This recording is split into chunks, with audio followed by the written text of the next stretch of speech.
tornaremos a edificar as ruínas. Então, diz o Senhor dos Exércitos, eles edificarão, mas eu destruirei, e Edom será chamado terra de perversidade, e povo contra quem o Senhor dos Exércitos, povo contra quem o Senhor está irado para sempre. Você já parou para pensar em você ter sobre você a ira de Deus para sempre? Era isso que Deus estava falando dos edomitas, desses parentes de Esaú, deste povo vindo de Esaú. Olha, eles poderão construir, eles poderão fazer o que eles quiserem, eles farão, mas eu destruirei, e eles serão chamados terra de perversidade, povo contra quem o Senhor está irado para sempre. Os vossos olhos o verão, e vós direis, grande é o Senhor, também fora dos limites de Israel. Aleluia.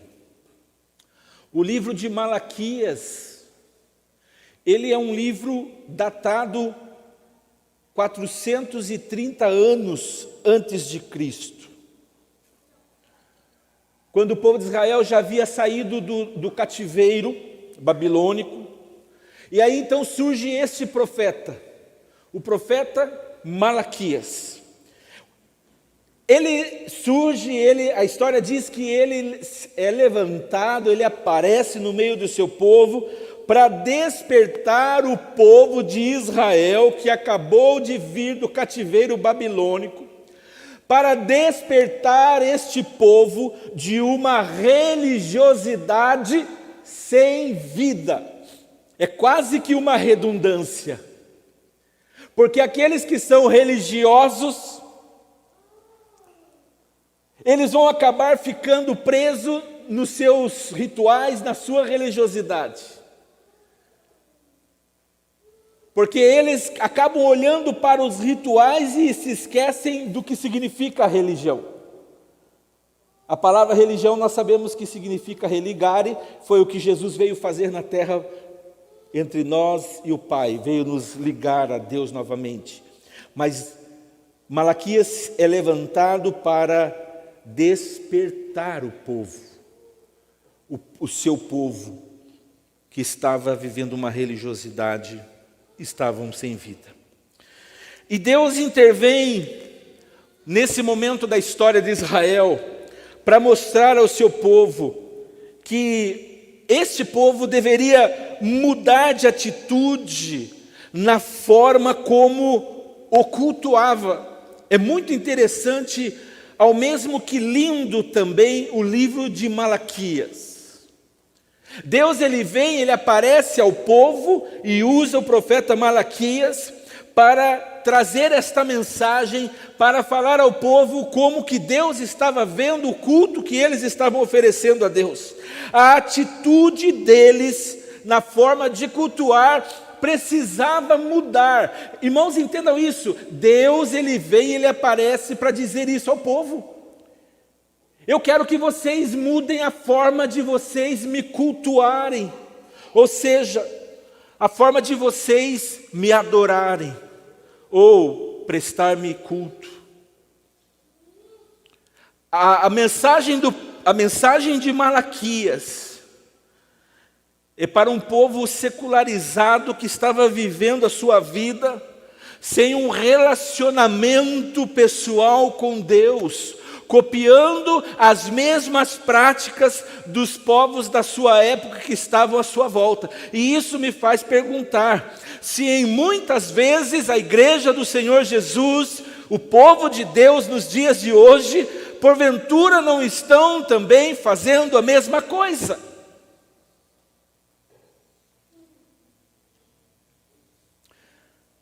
Se pegarmos o livro de Malaquias, nós vamos ver que ele é composto por 7 discussões, na verdade 8, entre Deus e o seu povo.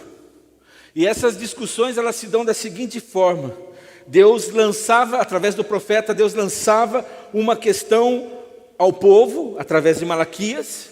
Depois o povo responde ao profeta, e a seguir Deus volta com a resposta. E existe sempre essa forma de diálogo em que o profeta Malaquias, ele, como representante de Deus, servia de intermediário neste diálogo com o povo. Bem, feita essa introdução para que nós possamos entender um pouquinho como estava vivendo esse tempo o povo de Israel, que acabara de sair de um cativeiro de mais de 70 anos, onde eles estavam presos. Agora Deus traz esta palavra a eles que estavam cultuando e adorando e vivendo uma vida religiosa da qual Deus não estava se agradando. A primeira declaração de Deus, nós vemos no verso 2, ele diz: eu vos tenho amado, diz o Senhor. E a essa declaração nós vimos que o povo responde: em que é que nós temos te amado? E finalmente Deus vai explicar a esse povo a sua primeira declaração. Ele diz: não foi Esaú irmão de Jacó? Vocês estão lembrados disso? É isso que ele está dizendo para o povo. Vocês estão ligados? Vocês lembram de Esaú, Jacó? Lembra quem era Esaú, o que era para ele, o que ele não quis? O que ele abriu mão e por conta da escolha de comer um prato de lentilhas? Lembra de Jacó, que não era o primogênito, ambos gêmeos, irmãos, nasce um preso no pé do outro, ali segurando no pé do outro, desde o ventre de sua mãe eles já guerreavam entre eles. Lembram dessa história? Pois é. Lembra quem merecia a bênção? Pois é, ele não quis. Lembra de Jacó, usurpador, que se fez passar diante do seu pai por Esaú, enganador? Lembra? Com tudo isso, amei Jacó mais do que Esaú. Disse o Senhor, porém aborrecia Esaú, é o que ele fala. Amados, embora Malaquias comece por dizer que se trata de em algumas traduções, de uma sentença de Deus contra o seu povo. Eu não sei na sua tradução, a qual você está usando, na sua Bíblia, mas o versículo 1, na tradução que eu estou usando, diz: sentença pronunciada pelo Senhor contra Israel por intermédio de Malaquias. Embora comece dizendo se tratar de uma sentença contra o seu povo, o Malaquias, o profeta, começa mostrando ao povo, e a mim, a você e a nós, o grande amor de Deus pelo seu povo. Eu vos tenho amado, diz o Senhor. Sabe, irmãos, o sentimento de Deus, o amor dele pelo seu povo é muito antigo. Vem lá do tempo de Abraão, do seu filho Isaque e do seu neto Jacó. Deus vai escolher ali, lá no passado, Deus vai escolher uma família, vai fazer uma promessa a essa família, vai estabelecer uma aliança com esta família, e faz desta família um povo especial. No meio de grandes nações, de grandes povos, de grandes civilizações da época, Deus vai cuidar de um pequeno povo, vai preservá-lo, vai amá-lo profundamente. E esse povo do qual estou falando é o povo de Israel. E mais tarde, aqueles gentios, eu e você, que por meio de Jesus Cristo fomos enxertados a essa raiz e nos tornamos também povo seu, também debaixo da mesma promessa, da mesma aliança, temos a mesma bênção do povo de Israel sobre as nossas vidas. Posso ouvir um amém? Deus quer começar a sua mensagem a esse povo no capítulo 1, relembrando o povo que Deus tinha um grande amor por eles. Eu acho que isso já ficou muito claro para você, essa mensagem. Deus quer oficializar, Deus quer firmar ao povo: eu amo vocês, eu tenho uma aliança com vocês, vocês são o meu povo. Vocês se tornaram, por meio de Jacó, filho dos seus antepassados, não por meio de Esaú, os palestinos, ainda nos dias de hoje, os árabes, mas sim Israel. Lembra de Jacó? Lutou com Deus no vale de Jaboque, lutou aquela noite, segurou o anjo, não deixou que ele fosse, e o anjo perguntou: o que você quer? E ele disse: eu não te solto até que você me abençoe. E ele diz: a partir de hoje você não será mais Jacó, você não será mais lembrado como esse usurpador, esse salafrário, esse sem vergonha que você foi. A partir de hoje você, como um príncipe, lutou com Deus, vai ser lembrado, o seu nome será Israel. Deus muda a nossa história, irmãos. Deus muda a nossa história por causa do seu amor, por causa das suas promessas. Era importante o povo sentir que Deus os amava. Eles tinham acabado de sair do cativeiro, estavam vivendo suas vidas. Ageu, profeta, também prega para esse povo, na mesma época, muito próximo, e lembra o povo que o povo estava agora, depois de volta do cativeiro, envolvidos com suas coisas, com seus deleites, com seus projetos pessoais, com suas casas apaineladas, trazendo madeira para construir seus próprios palacetes, quando a casa do Senhor, diz o profeta Ageu, ela está em ruínas. Em outras palavras, trazendo para os dias de hoje, era como se Deus estivesse falando assim: olha, vocês estão tão preocupados com vocês mesmos, mas estão deixando de se preocupar com as coisas do reino de Deus. A Célia usou uma palavra aqui agora sobre semear, e ela disse que nós também demonstramos que estamos semeando quando nós vamos à célula, quando nós vamos ao culto. Não sei bem se foram essas palavras que ela usou, mas a ideia é essa e você vai se lembrar disso. Quando nós nos envolvemos com o reino de Deus, com as coisas de Deus, é uma maneira também de nós expressarmos que estamos semeando. É claro que ela estava falando sobre ofertar dinheiro para a casa do Senhor, que é uma semente, e aquilo que você planta, você colhe. Mas a Bíblia também diz que o que eu semeio, eu colho. Então, se eu semear uma vida na presença do Senhor, eu vou colher os resultados. Se eu semear uma vida de assiduidade na obra do Senhor, eu vou colher os resultados.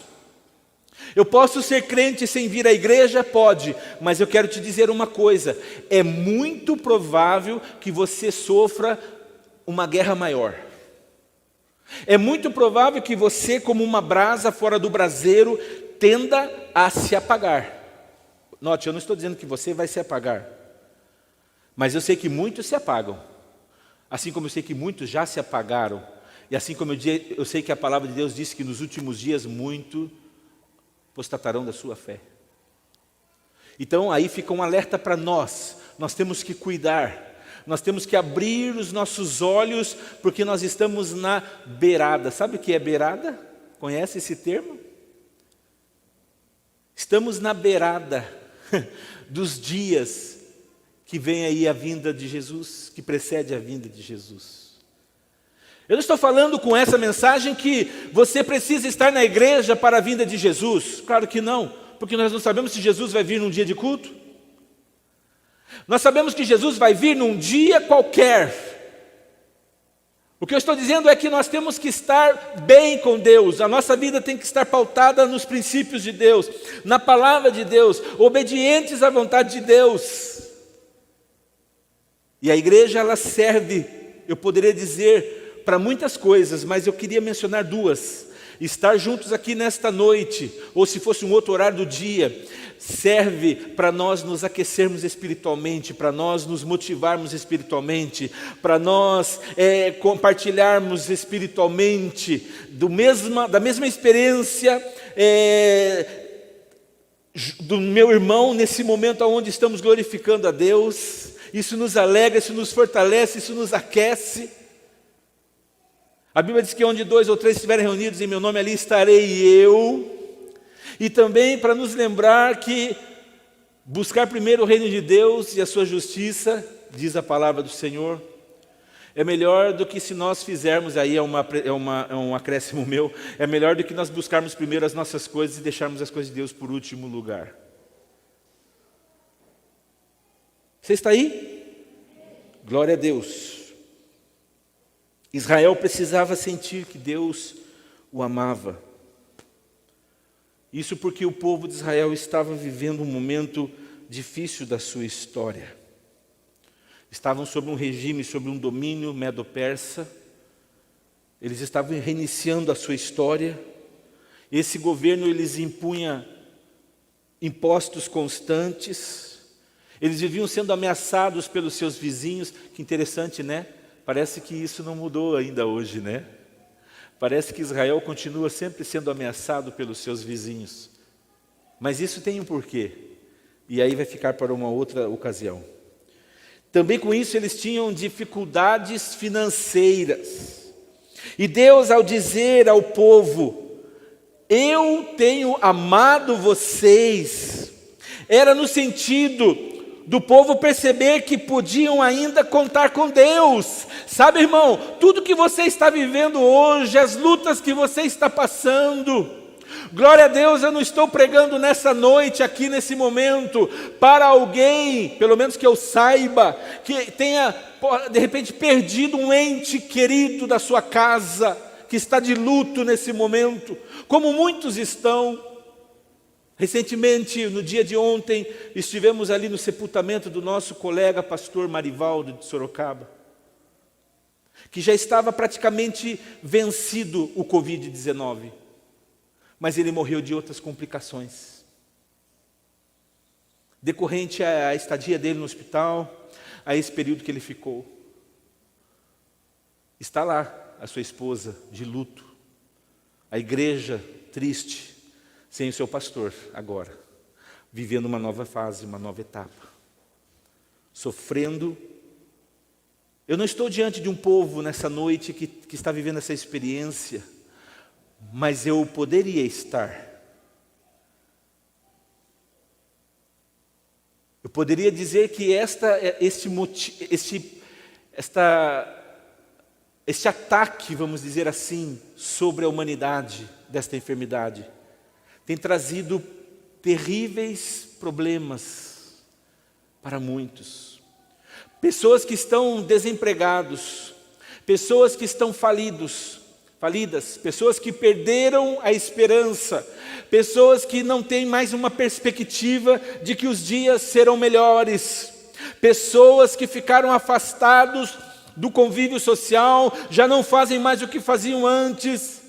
Parece que uma alegria se foi embora. Se você pudesse pensar no que eu estou falando, você encontraria muitas outras palavras para colocar diante desse momento que nós estamos vivendo. Israel estava vivendo um momento difícil e Deus chega a ele e diz assim: eu amo vocês. O meu amor por vocês não mudou. Deus está dizendo para eles assim: olha, vocês podem estar passando por tudo isso que vocês estão passando, por essa dificuldade, por esta privação financeira que vocês como povo estão vivendo, por esta perseguição dos seus inimigos, mas eu quero que vocês se lembrem que eu não me esqueci de vocês. Eu sou o Deus da aliança, o Deus dos seus pais Abraão, Isaque e Jacó. Eu não me esqueci de vocês. E eles olharam para Deus e disseram a Deus: em que tem nos amado? Eles não estavam vendo, os problemas estavam maiores, mais gigantescos diante deles, a ponto deles dizerem isso. Só faltava eles balançar o ombro e dizerem: em que o Senhor está nos amando? Olha o que está acontecendo à nossa volta. Queridos irmãos, hoje não está diferente. Há muitas pessoas hoje que estão revoltadas para com Deus. Há muitas pessoas, e até mesmo cristãos, que estão, talvez não declaram, mas lá dentro estão questionando: será que Deus não está vendo tudo o que está acontecendo? Por que é que Deus está permitindo isso acontecer conosco? Deus estava dando ao povo de Israel a esperança quanto ao futuro deles. No entanto, perante esta afirmação de Deus, eu vos tenho amado, essa declaração, o povo, ao invés de reagir diferente, reagiu como você leu no texto. Em outras palavras, o povo estava dizendo: que amor é esse que o Senhor está me amando? Olha a nossa volta, olha tudo que eu estou vivendo. Será que você em algum momento, diante de você que está aqui, você que me ouve na sua casa, será que você em algum momento nesse período, de um ano para cá que nós estamos vivendo, esse momento tão difícil, também não questionou, também não fez declarações como essas que o povo fez? Se o Senhor nos amasse como está dizendo, essa situação não teria acontecido. Como que o Senhor nos ama se nós estamos vivendo a opressão dos nossos inimigos? Por que o Senhor não cumpre logo as promessas que o Senhor nos fez? Será que em algum momento nesses dias você não fez esse tipo de declaração no seu coração? A verdade, irmãos, é que o coração do povo de Israel estava endurecido, porque não reconheciam aquilo que Deus já tinha feito no passado, o grande amor de Deus por eles. E Deus estava agora querendo que eles se lembrassem que o grande amor que Deus teve por eles no passado ainda estava se manifestando nos seus dias por aquela nação. Eles não percebiam que o que estava acontecendo com eles era resultado da rebeldia deles, da desobediência deles contra Deus. O que eles estavam experimentando era consequência dos seus pecados. Para a nação de Israel, amados irmãos, o amor de Deus media-se pela estabilidade financeira.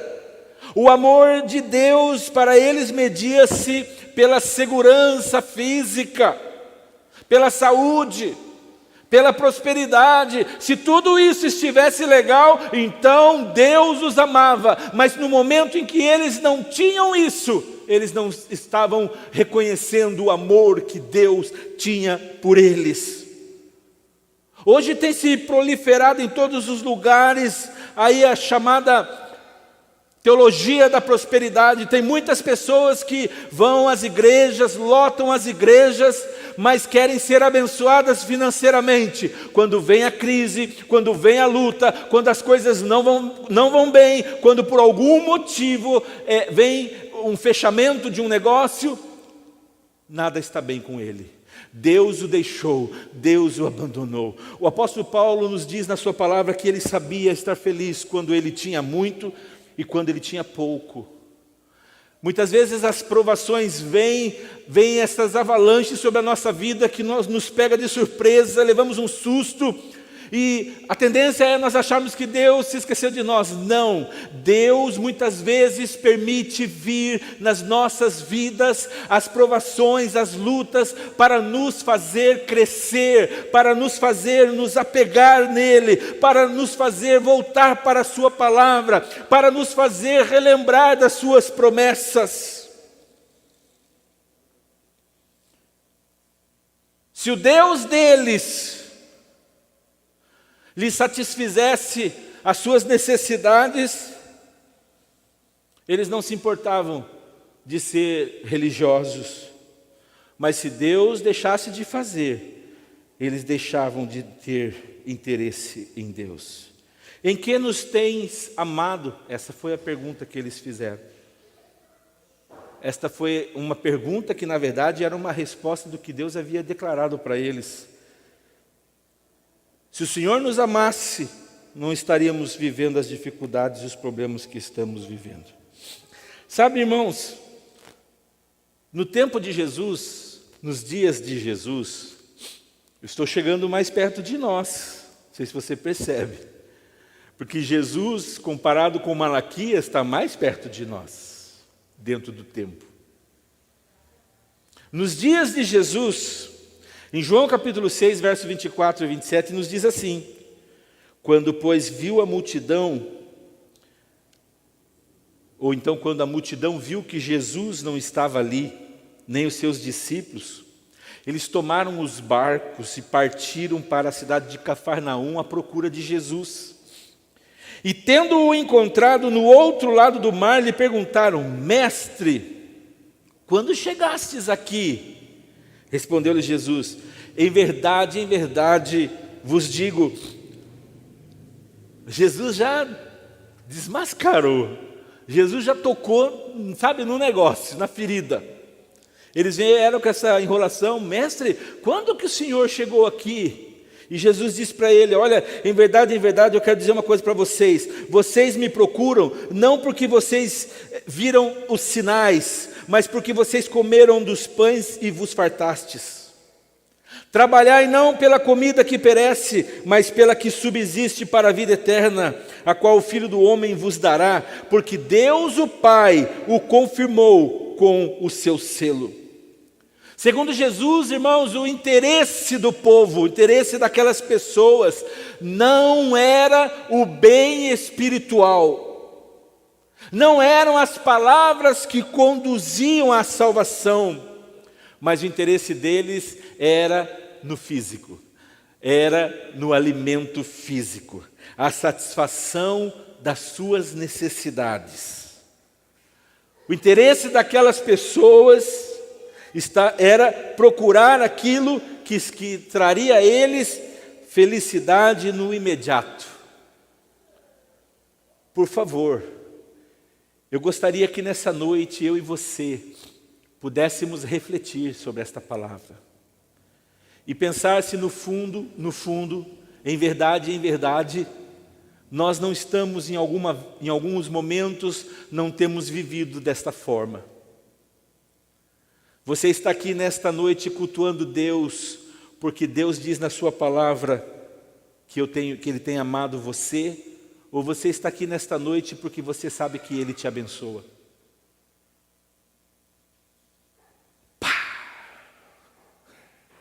Eu espero que você receba dessa forma. Você está aqui porque Deus é o dono do ouro e da prata. Você está aqui porque Deus pode fazer tantas coisas que você pedir, porque a Bíblia diz que nós podemos pedir, e é verdade. Ou você está aqui porque Ele é o único e verdadeiro Deus, digno de receber glória, honra, poder, majestade, digno de receber toda adoração, porque não há outro Deus, não há quem eu possa me recorrer para adorar, só o Senhor é digno da minha adoração, porque o Senhor é o autor e consumador da minha fé, o Senhor é o Deus da minha salvação, as tuas misericórdias se renovam todos os dias na minha vida, porque se não fosse por elas eu não estaria aqui. Senhor, não importa o que eu tenho ou o que eu deixo de ter, mas o que importa é que eu posso estar na casa do Senhor, é que eu posso habitar na casa do Senhor todos os dias da minha vida. Aleluia! Quem é o seu Deus e por que você está aqui nesta noite? Porque você levanta a sua voz e o glorifica, porque você sabe que você vai para casa em segurança, você tem uma casa aconchegante, quentinha te esperando, você tem comida na sua mesa, roupa para vestir, você é uma pessoa que não tem talvez muitas riquezas, mas você tem uma condição em relação a tantos outros que moram na rua, que não tem nada, e você está numa condição um pouco melhor. Não, querido, você está aqui nesta noite porque Deus é tudo que você precisa na sua vida. É a Ele que nós temos que exaltar e adorar. É a Ele, é por isso que eu tenho que vir aqui. É por isso que eu tenho que vir aqui, quando eu digo aqui, na minha casa, na célula, seja onde estiver o povo de Deus, é aqui que eu tenho que estar presente. Por isso que eu não negocio esse momento. esse tempo, 2 horas, passando na presença do Senhor, por semana. Porque esta igreja ainda se reúne no templo uma vez por semana. Uma vez numa casa via internet. E muitos ainda não fazem isso. Qual é o nível do seu amor por este Deus? Alô?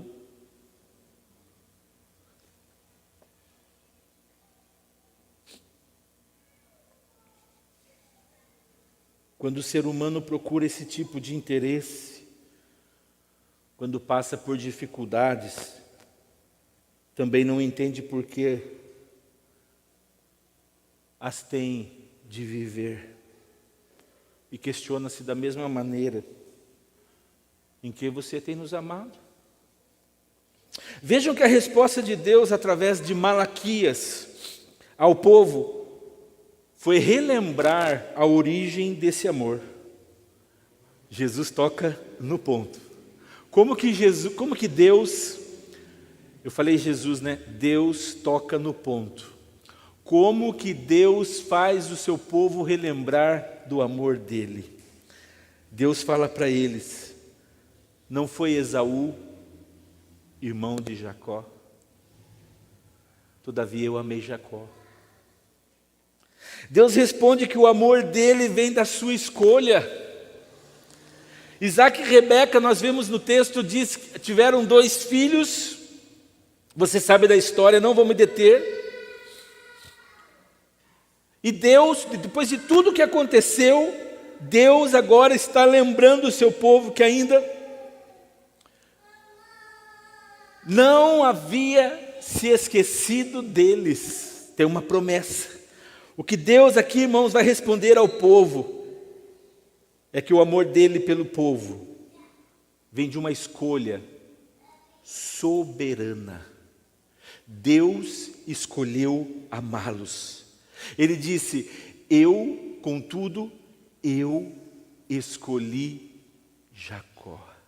Aleluia! Não foi você que fez Deus escolher Jacó. Eu poderia afirmar que não foi nem mesmo Jacó, porque Jacó não tinha nada, nenhuma qualidade para ser alguém que pudesse ser amado por Deus, mas Deus quis amá-lo, porque Deus sabia que depois de Jacó surgiria uma nação, um povo, o seu povo escolhido, o povo de Israel. Eu escolhi amar Jacó, e é por isso que eu vos amo. Talvez hajam aqui nessa noite alguns que questionem esta soberania de Deus, considere ela injusta, como Deus ama um e ele aborrece o outro. Será que eu sou daqueles de que ele se aborrece? Biblicamente falando, irmãos, a soberania de Deus, ela nunca é injusta. Nunca é injusta. Deus não tinha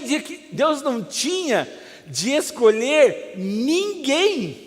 Ele não tinha de escolher ninguém. Por que não? Porque por um homem entrou a morte.